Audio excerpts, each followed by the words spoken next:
निर्दोषा सखरापि सुकोमला नमस्तस्मै कृतायेन रम्या रामायणी कथा।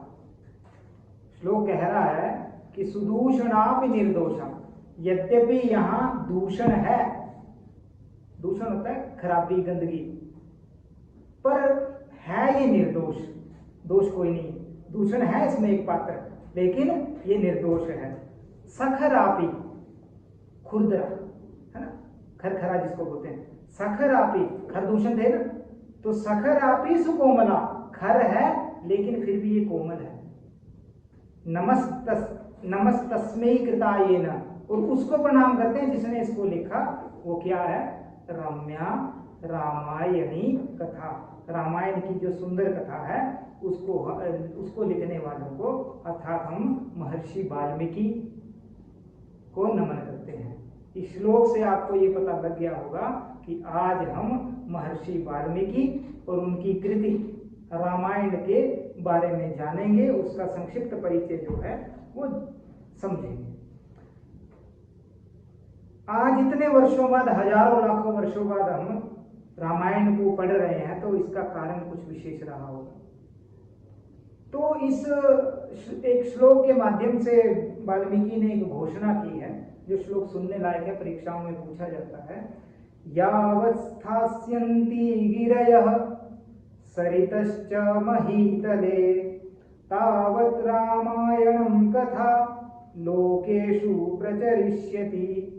यावत् स्थास्यन्ति गिरयः, जब तक ये गिरी, पहाड़ पर्वत, आपने अभी 3-4 दिन पहले बड़े बड़े पर्वत देखे, तो जब तक ये पर्वत रहेंगे, जब तक ये गिरी जो है, ये पर्वत रहेंगे, जब तक ये नदियां रहेंगी, सरितश्च महीतले तावत रामायणम कथा, तब तक रामायण की कथा जो है लोकेषु प्रचरिष्यति, इस लोक में प्रचारित होती रहेगी। वाल्मीकि कह रहे हैं, देखो इतना कॉन्फिडेंस होना चाहिए। कॉन्फिडेंस किस वजह से था? क्योंकि राम की कथा थी, राम की कथा थी, इसलिए उन्होंने कहा कि ये जो रामायण मैं लिखने जा रहा हूं, वह रामायण जो है वो जब तक ये सृष्टि रहेगी तब तक इस रामायण कथा को बोला जाएगा, पढ़ा जाएगा, इसका प्रचार होता रहेगा। इसको लोग कई कई रूपों में मानते हैं। कुछ लोग कहते हैं, इसके कलेवर के विषय में कहते हैं कि ये काव्य है, कुछ कहते हैं ये आख्यान है, तो कुछ कहते हैं संहिता है। तो ये आख्यान परंपरा का अद्भुत ग्रंथ है, और इसको जो है वो आदि काव्य कहा जाता है। क्या कहा जाता है? और इसको लिखने वाले को आदि कवि। अगर ऐसा प्रश्न पूछा जाएगा आदि कवि कौन है, तो कौन होंगे? वाल्मीकि। और आदि काव्य क्या है? तो इस तरह से ये रामायण जो है वो आदि काव्य के रूप में जाना जाता है। इसके स्थूल शरीर की बात करें, इसका जो स्थूल स्वरूप है, तो इसमें 24,000 श्लोक हैं, जिस कारण से इसे चतुर्विंशति साहस्री संहिता कहा जाता है। चतुर्विंशति साहस्री संहिता। और इसमें 7 कांड हैं, 7 भागों में, जिसको कांड कहा जाता है, 7 कांडों में विभक्त है, और प्रत्येक कांड में सर्ग हैं, जिनके विषय में मैं कक्षा के अंत में जो विषय आएंगे वो कांडों के विषय में आएंगे। तो अभी मैं स्थूल रूप से बता रहा हूं। कांड कौन से हैं? तो बालकांड, क्रम से बता रहा हूं, बालकांड, अयोध्या कांड, अरण्य कांड, किष्किंधा कांड, सुंदर कांड, युद्ध कांड और उत्तर कांड। तो इस तरह से ये 7 कांडों में विभक्त है ये हमारी रामायण की कथा। कई तरह के इसके संस्करण प्राप्त होते हैं हमें, लेकिन मुख्य रूप से 4 संस्करणों की हम बात करेंगे। जो प्रमुख 4 संस्करण हैं, उसके एडिशन, जिसको हम एडिशन बोलते हैं, तो 4 प्रसिद्ध संस्करण कौन है? तो उनमें पहला है बंबई संस्करण, जिसको देवनागरी संस्करण भी कहा जाता है, और ये 1902 में केपी पर्व द्वारा निर्णय सागर प्रेस से प्रकाशित किया गया। कौन सा है संस्करण? बंबई सर्ग, जिसको देवनागरी संस्करण भी कहते हैं, बंबई संस्करण भी कहते हैं।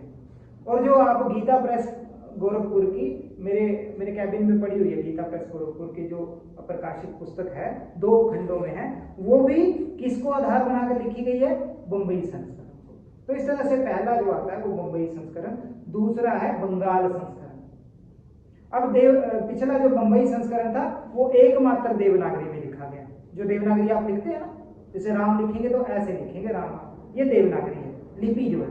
बाकी अलग लिपियों में है, वो राम इस तरह नहीं लिखा होगा, वो बंगाली में लिखा होगा, बंगाली में जिस तरह घुमावदार जैसी उनकी लिपि होती है उस तरह।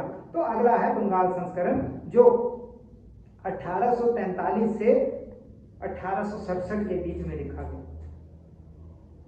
और किसने लिखा था? जी गोरेशियो, जो इटली की थे, उन्होंने इसको प्रकाशित किया गया। अर्थात ये प्रकाशन कब हुआ इसका?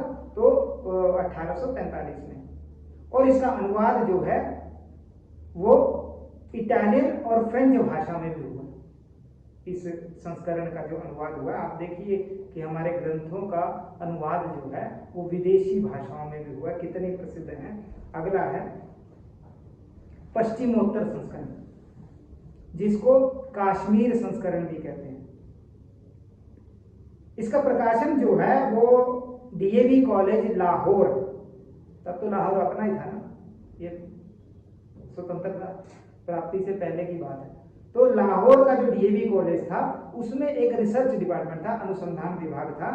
तो 1923 में उन्होंने इसको प्रकाशित किया, जिसको कश्मीर संस्करण या पश्चिमोत्तर संस्करण कहा गया। और इसमें कटक द्वारा रचित टीका को भी प्रकाशित किया गया था। तो तीन हो गए। अब चौथा है दाक्षिणात्य संस्करण।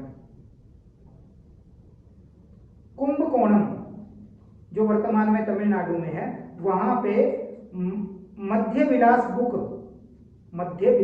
प्रेस जो थी, वहां से 1929 ईस्वी 1930 में प्रकाशित किया गया। और अब मैं एक बात बताऊं, जो पिछले तीन बताए गए हैं, एक बंबई संस्करण, एक बंगाल संस्करण और तीसरा है कश्मीर संस्करण या पश्चिमोत्तर संस्करण, इन तीनों में बहुत भेद है, स्टोरी में भी थोड़ा थोड़ा भेद आता है। लेकिन ये चौथा जो है दाक्षिणात्य संस्करण, ये बंबई संस्करण से मिलता है। ठीक है, चौथा जो है दाक्षिणात्य संस्करण, ये किससे मिलता है? बंबई संस्करण से। तो इस तरह से चार मुख्य इसके संस्करण है, जो परिचय मात्र मैंने आपको दिया। अब वाल्मीकि वर्णन आता है कि वाल्मीकि को सप्त ऋषियों ने धार्मिक शिक्षा दी। वाल्मीकि कौन है पहले तो हमें ये जानना पड़ेगा। एक बार क्या हुआ कि कथा है, आपने सुनी भी होगी, कि वाल्मीकि समाधि में निमग्न हो जाते हैं। ऋषि मुनि जो है वो घंटों में नहीं, दिनों में और वर्षों में ध्यान में रहते हैं। तो एक बार वो समाधि में निमग्न हो गए, प्रभु के साथ लीन हो गए। इतना समय लीन रहे कि उनके चारों ओर दीमक ने अपना घर बना लिया। तो दीमक के घर बनाने की वजह से उन्हें वाल्मीकि नाम दिया गया। वो अयोध्या के निकट में, अयोध्या के पास गंगा के तट पे रहते थे।